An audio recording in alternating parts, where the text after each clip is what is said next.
আসসালামু আলাইকুম। আমরা আছি এখন হোটেল গুলনার তৈয়বায়। এটা আমাদের রুম।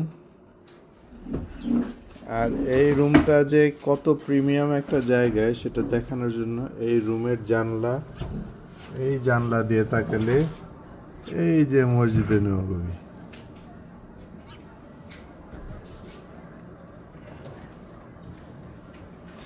ফজরের নামাজের পরে কিছু লোক বের হয়ে এসেছে, আর অতি উৎসাহী যারা আজকে জুম্মার দিন মসজিদের সব প্রিমিয়াম জায়গাগুলি দখল করতে চায় তারা এখন মসজিদের দিকে যাচ্ছে।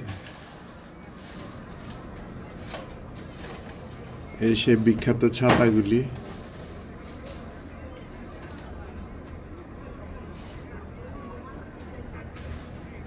ঠিক আমাদের জানলার নিচে এই জায়গাটা। লিফট থেকে নেমেই তারপরেই আমরা মসজিদের চত্বরে প্রবেশ করি।